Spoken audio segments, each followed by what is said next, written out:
안녕하세요. 네, 안녕하세요. 오투미술학원 미대 입시연구하는 친절한 준서씨입니다. 네, 이용준 선생입니다. 오늘은 저희가 이제 정시 원서를 앞둔 하루 전인데요.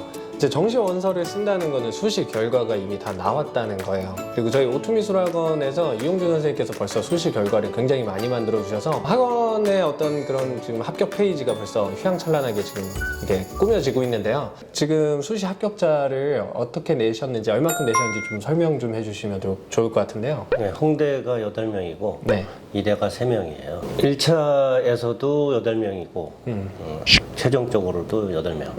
네, 좀 아쉬운 부분은 하나가 있는데 네. 그 학생이 이제 예비가 걸려가지고 그걸 기다리고 있죠. 근데 그 정도면 될 거 아닌가요? 조금 기도를 많이 해야지. 그렇군요. 저도 열심히 같이 하겠습니다. 선생님. 네. 이번에 어떻게 보면 홍대에 처음 1차 8명 나왔다고 하셨을 때 네. 최종적으로 8명이 다 붙을 거라고 예상하셨었어요? 예. 그러니까 1학년 때부터 네. 학생들을 이렇게 제일 처음에 받고 보면 네. 그 학생의 어떤 그 정신 상태나 마인드를 보면 네. 이놈은 뭐 서울대든 홍대든 어디든 다 가겠다, 상위권으로 가겠다. 그러니까 이제 이 학생은 내신 실기 관리를 잘 해줘서 학교에서 이제 뭐 장학금을 받는다든지 네. 뭐 이렇게 캐리어를 쌓을 수 있는 어떤 그런 조건들을 잘 관리를 해주면은 좋겠다 네. 하는 그런 학생들이 1학년 때부터 잘 관리를 해주면 좋은 결과가 나오더라고요. 그럼 혹시 그 합격한 친구 중에 얘가 왜 붙었지? 이런 애도 있었나요? 그런 애 없었나요? 그런 경우는 없고 대부분이 1학년 때부터 벌써 이렇게 진지하고 네. 자기가 이제 예고 시험을 보기 위해서 이제 기본적인 기초 실기를 하고 들어왔기 때문에 네. 본인들이 부족한 부분들은 대체로 아직 모르고 있는 상태이기 때문에 실기 테스트 해보면 원인이 다 있거든요. 그러니까 그런 부분들을 하나하나 점검을 해 나가면서 합격 그 내신 실기 대비를 시켜주죠. 저희가 영상 찍어서 올리면 조회수가 그래도 뭐 2,000은 넘으니까요. 많은 그 학부모님들이 보신다는 건데, 주 시청층은 일반고 자녀를 둔 학부모님이실 거예요. 홍대를 잘 갈 수 있는 비결을 좀 얘기해 주신다면. 일단 인문계 학생들 입장에서 본다 그러면 상위권 학생들이 그래도 준비를 할 거라고 보는데 학과가 일단 제일 처음에 중요하고 네. 학과가 자기가 본인이 어느 정도 한 2등급, 3등급 그 정도는 된다고 생각을 했을 때 네. 준비를 하는데 특별하게 준비할 수 있다는 부분은 미술 활동을 많이 해야 된다는 거죠. 네. 그 외에 나머지 부분들은 자기 내신 관리하는 부분하고 수능 대비 그리고 결국 홍대만 지원을 하는 게 아니라 결국 그 학생들은 대부분 서울대를 준비를 하기 때문에 서울대 실기에 집중을 하겠죠. 예, 그러면서 포트폴리오도 하고 네. 그러니까 많은 시간이 예고 학생들보다도 더 필요하다고 봐요. 예고 학생들이 보통 주에 20시간 정도 학교에서 실기를 예. 하고 있고, 그리고 추가적으로 레슨들도 많이 하잖아요. 예. 네. 거의 다 한다라고 봐야겠죠? 학교 보충도 하지만 네. 본인들이 이제 외부로 나가서 하는 경우에 서울대가 이제 정시로 넘어갔기 때문에 네. 올해 같은 경우에는 대부분 학생들이 실기 실수가 많이 줄었죠. 상대적으로 예고 학생들 같은 경우에도 올해 중상위권 학생들이 네. 성적대가 잘 나온 걸로 알고 있어요. 선생님, 이번에 그 홍대 합격을 했는데 네. 포기를 한 학생이 예. 네. 그 학생 같은 경우에 1학년 때 받았을 때부터 네. 상당히 진지하고 카리스마 있고 여학생인데도 불구하고 여학생이에요. 네, 상당히 기초가 탄탄하고 네. 남학생 2명이 있었는데 네. 두 학생 같은 경우에도 충분히 서울대를 갈 수 있는 학생들인데 홍대로 결정을 하더라고요. 그러면 그 서울대로 결정한 친구는 그냥 깔끔하게 홍대 포기하고 지금 네, 이제 네. 서울대만 목표로 하겠네요. 충분히 갈 수 있을 것 같아요. 근데 되게 어려운 결정이었겠어요. 가구는 사실상 학교가 쓸만한 데가 마땅치 없잖아요. 그렇죠. 이화여대 보고 서울대 보고 이렇게 가겠네요. 근데 남학생 같은 경우에는 만약에 서울대가 안 되면 네. 그 레벨에서 갈 수 있는 대학이 없기 때문에 네. 결국은 재수를 해야 되는 상황이 생겨요. 그렇죠. 그래도 여학생이라서 서울권 내에 좀 선택지가 좀 있는 편이니까요. 네네네. 선생님, 지금 저희 서울대 또 준비하고 있는 디자인 학부 준비하는 친구들이 있잖아요. 그 유찬이 같은 경우에는 좀 오래 그래도 수업을 했었고 선생님도 좀 1년 이렇게 보셨잖아요. 네. 유찬이 좀 어떻게 될 것 같으세요? 그러니까 이제 인문계 학생들의 단점이라면, 네. 그러니까 연륜이 좀 짧다는 부분이 가장 단점이라고 보는데, 연륜이 짧다라는 거는 문제 해결 능력에 있어서 순발력이 조금 떨어진다. 네. 왜냐하면 이제 표현의 자신감이 좀 부족하다 보니까 네네.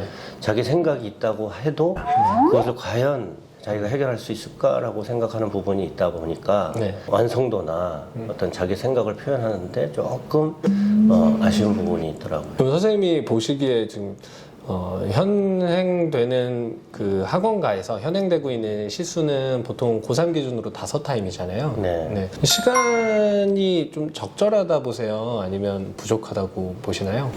적절하다고 보죠. 아, 적절하다고 예, 보세요? 예. 아, 저는 부족한 것 같아요. 저는 이제 오랫동안 예고에 있고 네. 예고 학생들을 많이 지도를 하다 보니까 네. 그러니까 이제 인문계 학생들에 대한 어떤 그런 상황을 정확하게 잘 모르겠는데 그거 갖고 부족할 수 있겠죠. 그러니까 유찬이도 올해 이렇게 1년 보면 5타임 하지 않았고요. 그래도 거의 7타임? 네, 이렇게 진행해서 현재 아쉬운 부분이 있는 거라서. 순발력 있게 아이디어를 짜내는 부분에 있어서는 상당히 참신한데 네. 본인들의 경험이 없으니까 그것을 확신을 갖고 그리질 못해서 그러니까 선생님들이 보기에는 상당히 아이디어가 좋은데 본인이 그거에 대한 어떤 확신이 없기 때문에 네. 속도 문제라든가 완성도 문제 네. 이런 부분들이 조금 본인들이 답답해하는 부분일 거예요. 선생님 그 40년 가까이 이렇게 입시 지도하시면 아이들 좀 보기만 해도 좀 느낌이 있으시잖아요. 예. 그럴 때 이제 아 얘는 서울대 갈 것 같다, 홍대 포함 뭐 상위권을 갈 것 같다, 좀 이런 느낌이 이렇게 좀 아우라가 풍겨지는 그런 친구들의 좀 공통적인 특징을 좀 알려주시면 좋을 것 같아요. 시청자분께서 그래도 좀 그런 특징을 듣고 아 우리 아이가 좀 그런 특징을 가졌으면 좀 이런 좀 생각을 하실 것 같아서요. 내 개인적인 경험으로는 일단 상담을 할 때 얼굴을 딱 보면 관상적으로 그리고 아이의 어떤 그 언어를 사용하는 어떤 그런 특징이라든가 네. 자기 생각에 대한 어떤 그런 논리적인 생각, 뭐 객관적이지는 않지만 어떤 자기 주관을 좀 갖고 있는 그런 학생들 같은 경우에는 상당히 가르치는데 네. 소통도 잘 되고 스스로도 어떤 비전을 갖고 있기 때문에 수업 방향에 대한 어떤 커리큘럼을 제시를 하고 책을 어떤 책을 봐라 얘기를 하면 스스로 성실하게 그런 부분들을 잘 따라오더라고요. 그런 학생들 같은 경우에는 일단 기술적인 부분보다는 기간을 두고 수업을 해 나가는 부분이기 때문에 네. 대화를 많이 하게 되고 그러면은 아이의 어떤 그런 사고적인 부분에 이제 부족한 부분들이 네. 새로운 언어로 채워지고 그러면 그 과정에서 이제 아이가 그 개념이 이제 확장되는 거라고 보는 거죠. 다만 이제 아이들은 그런 시각적 기억이 없기 때문에 그런 기억을 하기 위해서 개인적인 훈련량도 좀 많이 필요하지만 네. 뭐 한 3년 기간으로 놓고 본다 그러면 서울대 가는 학생들의 어떤 그 기본적인 추진력은 일단 본인의 내신 관리하고 본인의 성실함 그리고 수능에 대한 어떤 대비를 스스로 잘하고 있다. 그런 믿음을 주더라고요. 저도 이렇게 15년 이렇게 해보니까요. 이렇게 좀 자기주도적이고, 좀 본인이 좀 명확하게 원하는 게 보이고, 이런 게 되게 중요한 것 같더라고요. 이게 사실 심어주기 힘든 것들이라, 그냥 아이가 학원에 왔을 때 좀 그런 느낌을 좀 풍겨주면 뭔가 좀 그런 생각이 번뜩 들긴 하더라고요. 근데 이제 본인들이 아직 안 보이는 부분들은 선생님들이 이제 빨리빨리 볼 수가 있죠. 안 보이기 때문에 본인들은 문제가 없다고 생각을 하고 네. 진행을 하기 때문에 선생님들이 그것만 잘 캐치해주면은 기본기도 생기고 자기의 생각을 자연스럽게 표현할 수가 있어요. 이제 이 영상 시청하시는 분들은 이제 저희가 내놓은 결과들하고 그리고 이제 내년 입시를 들어가는 학부모님들이 많이 계실 거예요. 실기적으로 이화여대랑 서울대 이런 학교들의 공통점을 좀 설명해 주시면서 영상 마무리하면 될 것 같은데요. 이화여대가 일단 실기 변화가 있어서 네. 이제 3년 됐는데 서울대 방향하고 유사하게 디자인도 해와도 네. 언어 문제, 결국은 시각적인 자료를 줘도 결국은 그 관계에 대한 부분을 해석을 해야 되는 부분이기 때문에 서울대 방향하고 거의 똑같다고 보는 거죠. 이화여대를 준비하기 위해서 특별히 준비하는 것보다는 서울대에 맞춰서 커리큘럼을 잘 진행을 하면 네. 이화여대는 수능이 답이겠죠. 서울대도 마찬가지겠죠. 예. 알겠습니다. 그러면 이번 영상은 여기서 마무리하고요. 다음 영상은 아마 저희가 이번 결과를 두고 또 이야기하는 그런 영상이 되지 않을까 싶습니다. 항상 결과는 또 다른 시작을 또 이렇게 준비하는 데 있어서 반드시 필요한 거니까요. 다음 영상도 꼭 시청 부탁드리고요. 오늘은 여기까지 해서 마무리하도록 하겠습니다. 감사합니다.